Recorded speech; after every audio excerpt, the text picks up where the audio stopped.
তো বন্ধুরা, আজকে আমি তোমাদের কাছে ফাইনালি নিয়ে চলে এলাম ফ্রেঞ্চ ফ্রাই রেসিপি। ফ্রেঞ্চ ফ্রাইটা আমি কিভাবে করি সেটাই আজকে আমি তোমাদের সাথে শেয়ার করব। আর ফ্রেঞ্চ ফ্রাইটা কিন্তু আজকে আমি যেটা বানাচ্ছি আর তোমাদের যেটা দেখাচ্ছি সেটা কিন্তু আমি মন থেকেই বানিয়েছি, আর খেতে কিন্তু খুবই ভালো হয়েছিল। তোমরা একবার ট্রাই করে দেখতে পারো, আশা করি ভালো লাগবে। আর এটা কিন্তু আমি কোনো রকম ফোন দেখে কিংবা কারোর কাছ থেকে শিখিনি, এটা আমি নিজে নিজে একা একাই ট্রাই করেছি। তো কিভাবে করেছি সেটাই আজকে আমি তোমাদের দেখাবো। তো সবার ফার্স্টে আমি আলুগুলোকে ফ্রেঞ্চ ফ্রাইয়ের মতো করে কেটে নিয়েছি। কেটে নেওয়ার পরে আলুটাকে কিন্তু ধুয়ে সিদ্ধ বসিয়ে দিয়েছি একটু নুন দিয়ে। আর একটু স্টিম দিয়ে ফেলে নিলে আলুটা কাঁচা কাঁচা লাগবে না।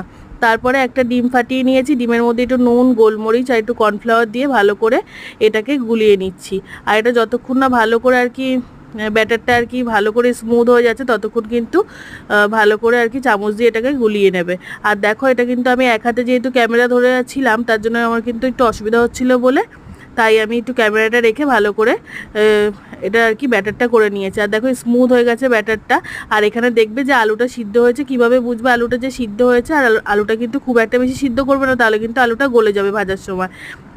দেখো আলুটা এরকম একটা কাঁটা চামচ দিয়ে দেখবে, আলুটা যেই দেখবে যে একটুখানি সিদ্ধ হয়ে গেছে, মানে 70% সিদ্ধ হয়ে গেছে, তখন আলুটা নামিয়ে নেবে।